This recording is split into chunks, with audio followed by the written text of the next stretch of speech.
Hey y'all, welcome to 2025. It is March, but it is also before the equinox, which is the astrological new year.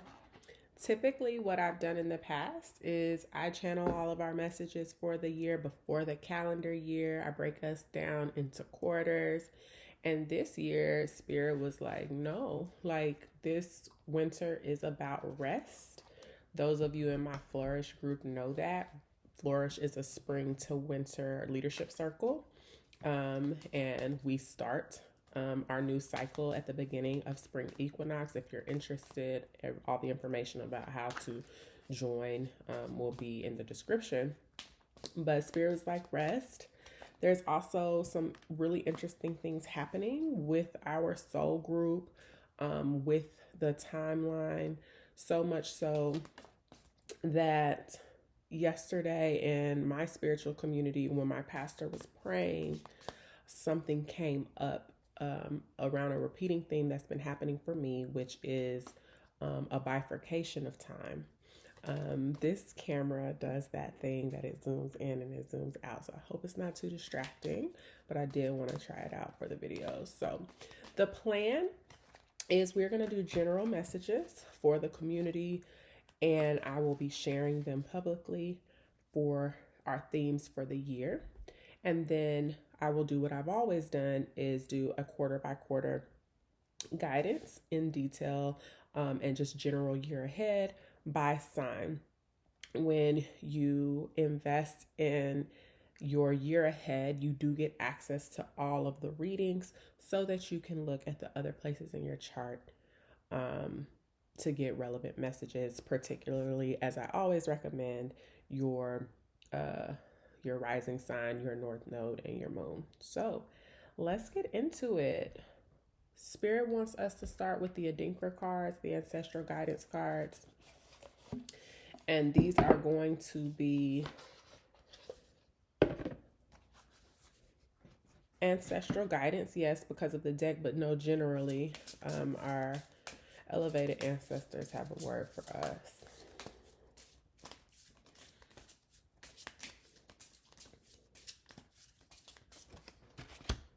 Wisdom knot, neon sapo,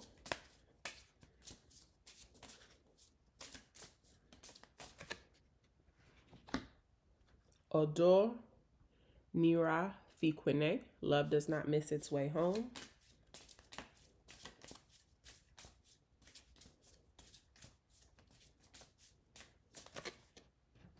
Nsa,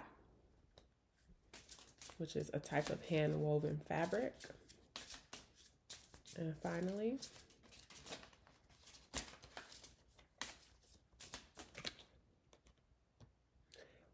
Kurontini Akwamu, two councils of state.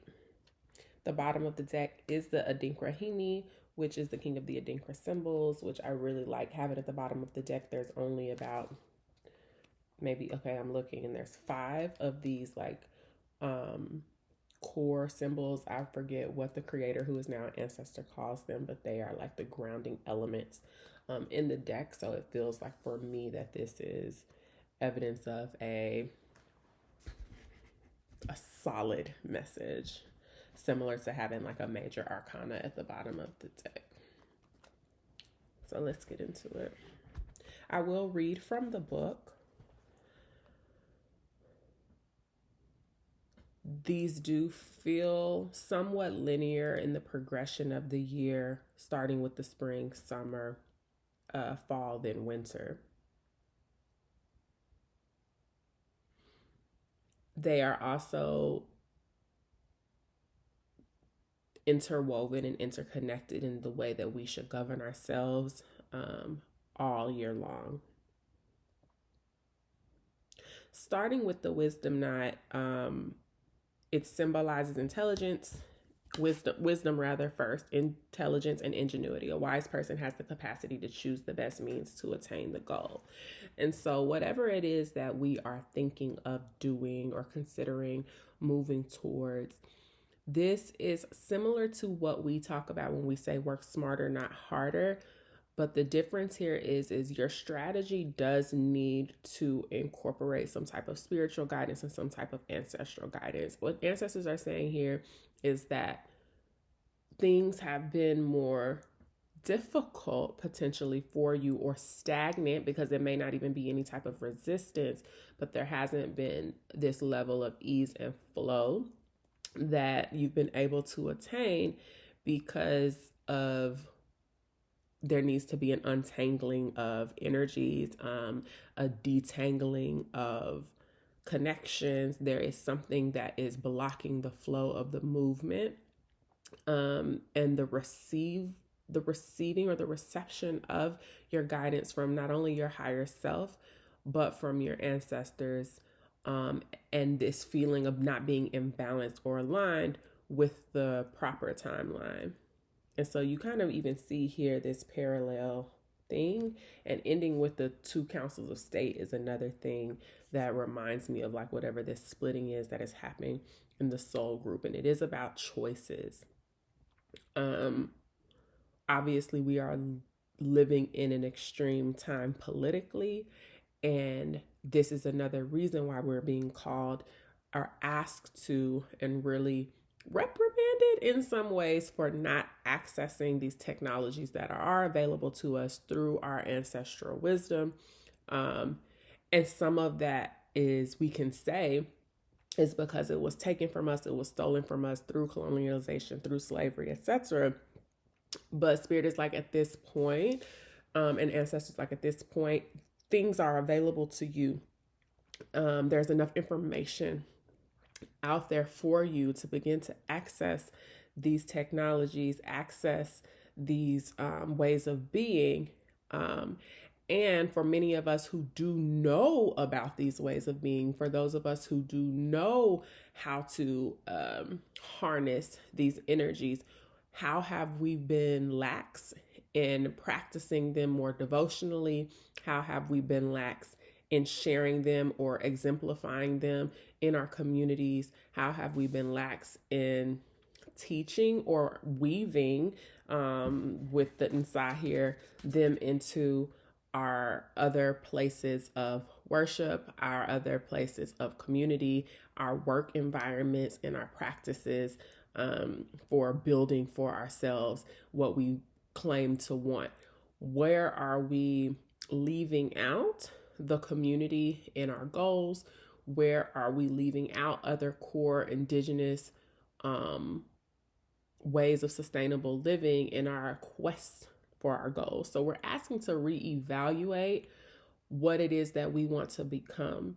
And in doing so, we have to reorient ourselves to a wiser way of being. And so wisdom then becomes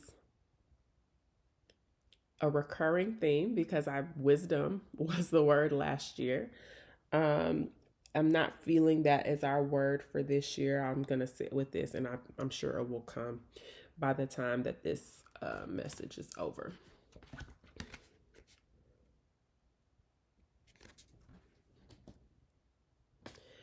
So, secondly, love does not miss its way home. There is another core lesson that we're having to learn about the ramifications of forcing connections, the ramification of not saying anything for fear of stirring the pot, the consequences of not choosing your heart. And we get some preview here right now. Currently Venus is in retrograde, and that's the way like this spring season starts, with this reflection period, this refinement period. And Spirit is saying that there is a very clear way in which we choose, or have chosen in the past, illusion or delusion, and conflated those like emotional highs with true spiritual grounding and anchoring in soul recognition of another. And what do I mean by that? Relationships potentially have been chosen by what we think could be gained from knowing a person, and release any judgment or shame around that. I think that we're taught like, oh, you network, or like birds of a feather flock together, or like choose people um, that have aligned interest, and that is wisdom. Like being in relationship with people who have similar interests and goals for the community. Um, there is a right way of being in relationship with people without agenda, and whatever naturally or organically is birthed out of those genuine connections and those opportunities that arise from being co-creative and collaborative, versus having in the back of your mind, when you're going to ask for X, or you can see them without being transparent and upfront from the beginning that you see the potential for alignment and working together. It's like this subtle, sneaky, manipulative thing. And those are some of the ways that the energy has been knotted and tangled in a way that has been blocking blessings. And so there is an undoing now of these transactional, but not transparently transactional relationships, these subtle forms of manipulation. And even if you're on the other end of those subtle forms of attempted manipulation, spirit reveals it to you, or people are exposed from as being these types of opportunistic, vampiric type energies.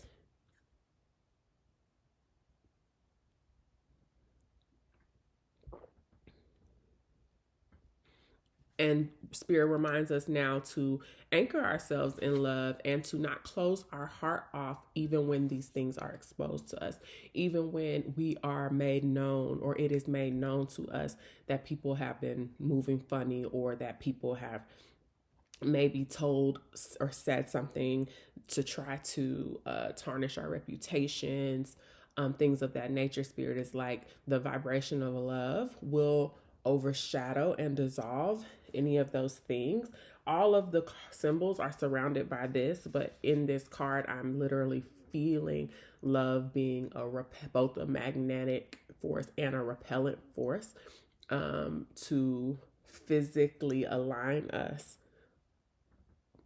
physically, not just in the spirit, but to physically align us in the right place, in the right time, with the right people, if we continue to open our heart and really evaluate the lessons through past opportunities, positions that we've held, conversations that we've had, strategies that we've deployed.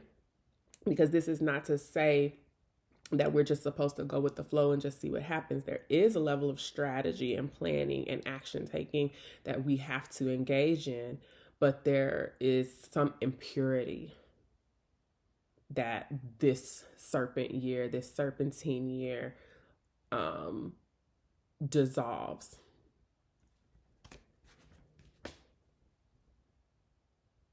For the sake of closer, more sustainable, honestly, truly generational building and community building. These are relationships and bonds that, regardless of the shift and the change of the original intention, they are lasting, even if not on a one-to-one basis, in a communal sense, where that first connection or that first touch point set out a weaving of other touch points within the community, and there's something grows from there. And in that growth, we start to take our place on said councils. It says a symbol of democracy, sharing ideas and taking counsel. Firmly, as particularly by the end of the year, we see ourselves start to position ourselves and feel more grounded in what it is that we came here to do. And when I say came here, I mean incarnated to do. We are responsible and tasked with building a new world, but the inevitable earth, as I've channeled in the past. And so, what we really need to be doing not only is listening to our ancestors for guidance, but finding ways to be under the spiritual covering of true elder energies in all kingdoms, humanity, like a actual person, an elder, but elder spirits, like the elk spirit. An elder elk spirit is something that's presented itself to me.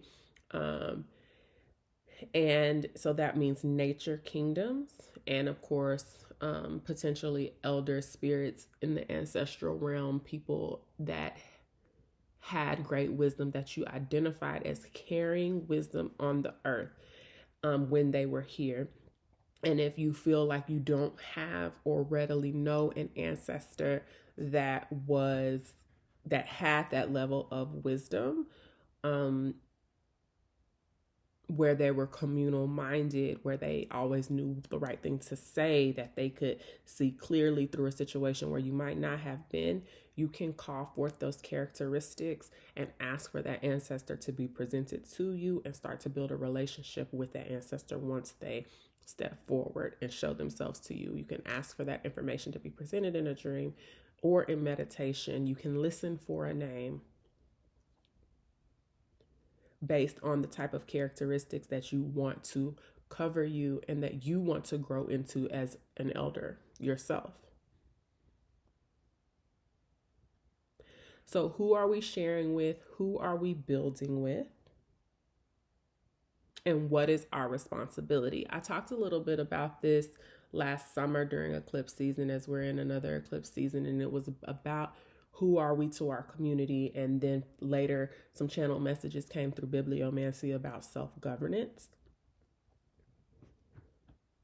And now is the time to be solidifying those things, whether you become a board member of an organization, whether you start an organization, whether you devote to sustaining an organization through a long-term investment. These are the types of major contemplations that we're having around what it is going to sustain us for the next 5 to 10 years and longer. Many of us are thinking about participating in things or creating things or helping to grow things that will outlive us. And that is also the spirit of wisdom.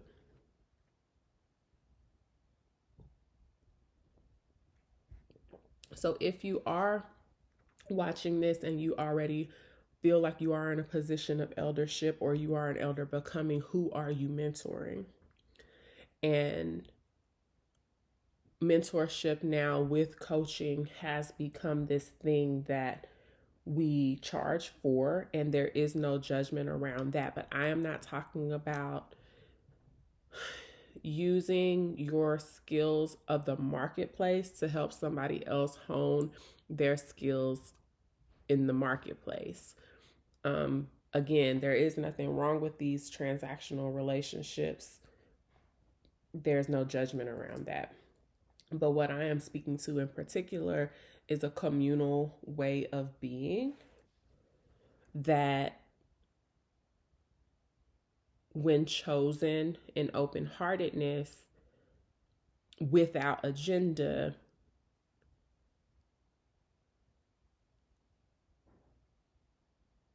you invoke a type of spiritual protection over your creativity. You create a mutual energetic cord that strengthens not only you and your eldership, but also, let's talk about this from the opposite point of view. As you're seeking an elder, you pour into them by strengthening them in their purpose and helping them reclaim their voice. And it helps us reorient the community at large to this type of relating that has been lost.